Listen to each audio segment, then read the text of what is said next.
Olá, pessoal!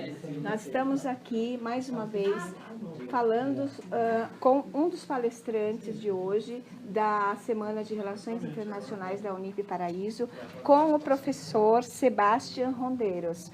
O professor, ele é cientista político da Universidade de Los Andes, Bogotá, Colômbia, com ênfase em filosofia e teoria política e política colombiana. É especialista em resolução de conflitos da Pontifícia Universidade Javeriana e mestre em cultura de paz, conflito e educação, direitos humanos da Universidade de Granada, em Granada, na Espanha. Parabéns, professor, por esse currículo e parabéns pela sua palestra. Obrigado. Eu fiquei assim bem atenta e algumas coisas me chamaram a atenção. Uma delas é uma pergunta que eu vou lhe fazer. Qual a sua análise para esta década? Essa década é a década que nós estamos atualmente, sabendo que nós tivemos uma década, que foi a década de 90, que foi um período difícil e, como o senhor citou, um período escuro. O que o senhor fala dessa escuridão que houve na década de 90 em relação ao que nós estamos vivendo? É um panorama que tem mudado muito, né? Se teve alguma região punida na última parte do século XX, foi a América Latina. A década dos 90, os 80, 90 foram um período de fragmentação da vida social, foi um período onde se quebrou o tecido social pelo neoliberalismo, né? Então, teve um processo de privatização de todos os bens estatais, né? Tem bens estatais e não estatais, a maioria foi a privatização de serviços públicos. Então, e constituiu a América Latina como a região mais desigual do planeta. Então, foi de fato uma década oscura, onde teve uma grande repressão dos movimentos sociais, teve a desaparição física da maioria dos intelectuais latino-americanos.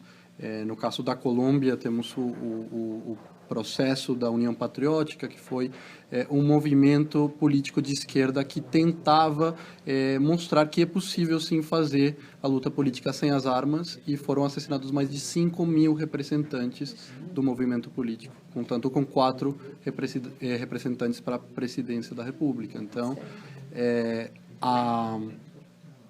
não só o neoliberalismo entrou para destruir e decompor as instituições, os serviços públicos, mas também a capacidade de ação e de articulação da sociedade civil, pensando mais no continente como um todo, né? Então, o século XXI, a primeira década do século XXI, ela começa muito diferente. É uma ascensão de movimentos nacional-populares muito diversos, não homogêneos, que procuravam aprofundar os projetos, um velho, mas sempre novo projeto de integração latino-americana, onde os incontáveis, os sem rosto, os ninguém, aqueles que não faziam parte das narrativas dos Estados-nação, que não tiveram acesso aos lucros da exploração dos nossos recursos, começaram a ter uma representação.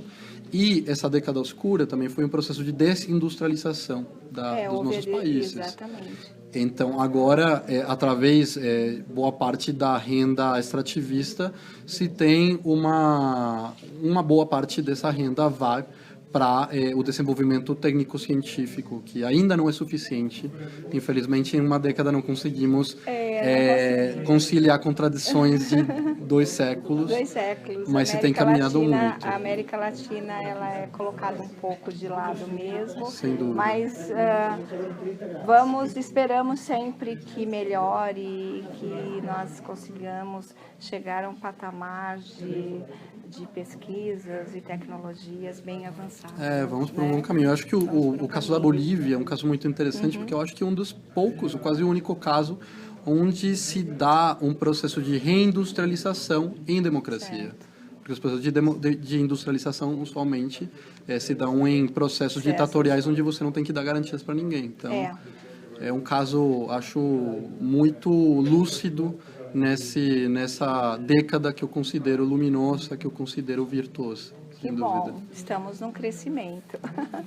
Uma outra pergunta, como que o senhor vê a soberania dos estados, que são os principais atores, no cenário político atual na América Latina? Bom, o Galeano falava que a soberania é uma peça de um museu de história. É muito difícil falar de soberania quando você está dependendo constantemente dos empréstimos dos bancos, quando você não consegue garantir os serviços básicos para os cidadãos. Então, a soberania, infelizmente, para boa parte da nossa história, como América Latina, como região, é ilusória, não é real, precisamente porque sempre dependemos do externo para conseguir construir os nossos caminhos. Eu acho que isso vem mudando nos últimos 10 a 15 anos, mas é muito triste, por exemplo, naquele período escuro, todas as decisões, por exemplo, dos linhamentos essenciais dos nossos projetos econômicos, os paradigmas econômicos, tinham que passar pela embaixada americana. A gente tinha que sentar para conversar com os norte-americanos, os estadunidenses, qual deviam ser esses lineamentos. E, por exemplo, antes da chegada do Chaves, eu acho que eu não consigo pensar uma reunião dos chefes de Estado na América Latina sem a presença dos Estados Unidos.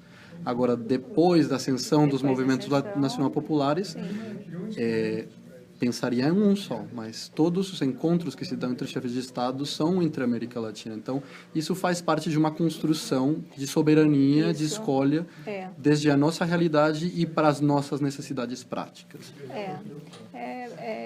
O que eu entendo é isso mesmo, é uma construção e que nós estamos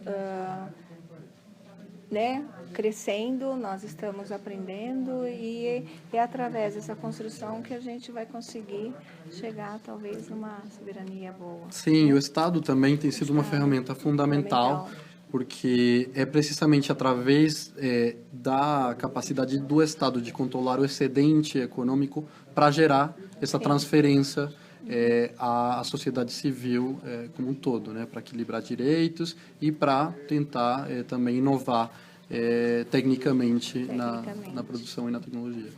Professor, muito obrigado. Eu que agradeço foi, a vocês. Uma conversa muito boa. Muito obrigado. A sua palestra foi excelente. Eu sou uma apaixonada pelas teorias e eu vi que o senhor faz aí, entra nas teorias políticas. Isso é muito bacana. E sem as teorias nós não conseguimos chegar a lugar nenhum. Eu costumo falar, né? Eu brinco muito com isso, que eu gosto que as teorias nos mostram os caminhos, né? Pode ser que eu esteja errada, mas eu hoje eu entendo isso. A teoria me mostra os caminhos. Perguntaram uma vez numa entrevista para o Kant quais foram os 2 eventos do seu tempo. Sim. Ele falou, por um lado, a Revolução Francesa, muito óbvio, assim, foi o grande evento, e o outro ele falou o Emílio do Rousseau, que é um livro sobre educação. Então, acho que o que está por trás disso é que a teoria, a praxis sem teoria é completamente limitada e sempre imediatista, mas também a teoria sem praxis está completamente desvinculada da realidade. Então... Exatamente. Bom, então, pessoal, muito obrigado. Professor, aqui é um presente para o senhor, do Arquivo Internacional. Obrigado. Espero que o senhor goste. Muito obrigado. E, mais uma vez, muito obrigada.